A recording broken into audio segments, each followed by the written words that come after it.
ফজরের নামাজের পরে একটি দোয়া পড়ুন, ৭০টি বড় বড় বিপদ থেকে আল্লাহ পাক হেফাজত করবেন। মাত্র দোয়াটি ৩ বার পড়বেন, আল্লাহ পাক রব্বুল আলামিন ৭০টি বড় বড় বিপদ থেকে আল্লাহ হেফাজত করবেন। আল্লাহ তাআলা আপনার অভাব দূর করে দিবেন, আল্লাহ আপনার কষ্ট দূর করে দিবেন, দুশমনের দুশমনি থেকে আল্লাহ পাক হেফাজত করবেন।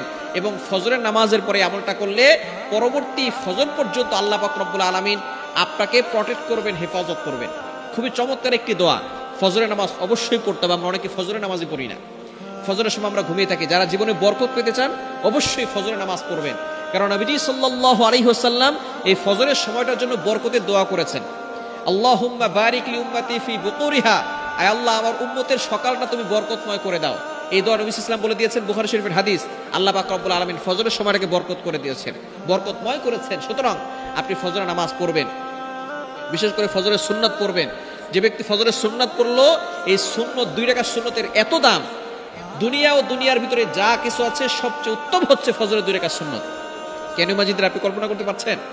এই জন্য ফজরের নামাজ পড়বেন, পড়ার পরে একটা দোয়া পড়বেন মাত্র 3 বার, লা ইলাহা ইল্লাল্লাহু ওয়াহদা লা শারীকা লা লাহুল মুলকু ওয়া লাহুল হামদু ইহয়ি ওয়া ইউমীত ওয়া হুয়া হাইয়্যুল লা ইয়ামুতু বিয়াদিহিল খায়র ওয়া হুয়া আলা কুল্লি শাইইন কাদির।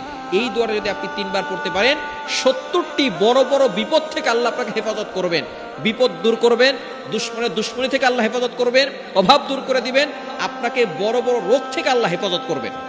ফজরের নামাজ যারা পড়েন, বর্তমানে এই যে চিকিৎসা বিজ্ঞান যারা আছে তারা নামাজ নিয়ে গবেষণা করেছে। মুসলমানরা নামাজ পড়ে 5 ওয়াক্ত নামাজ, ফজরের সময় তারা উঠে যায়।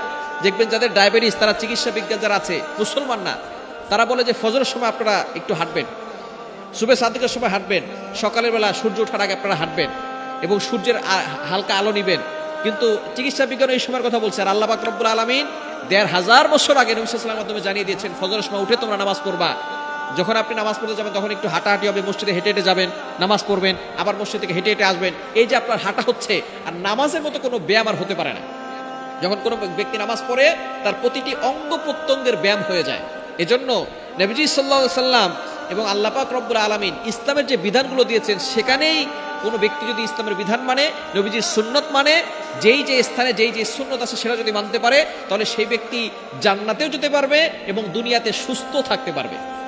এজন্য অবশ্যই আমরা নামাজ পড়ব। ফজর নামাজের পরে এই দোয়াটা পড়ব, লা ইলাহা ইল্লাল্লাহু ওয়াহদাহু লা শারীকা লা লাহুল মুলকু ওয়া লাহুল হামদু ইহয়ি ওয়া ইউমীত ওয়া হুয়া হাইয়্যুল লা ইয়ামুতু বিয়াদিহিল খায়র ওয়া হুয়া আলা কুল্লি শাইইন কাদির। এটা যদি আপনি ফজর নামাজের পরে 3 বার পড়েন, আল্লাহ পাক রব্বুল আলামিন ৭০টি বড় বড় বিপদ থেকে আল্লাহ আপনাকে হেফাজত করবেন।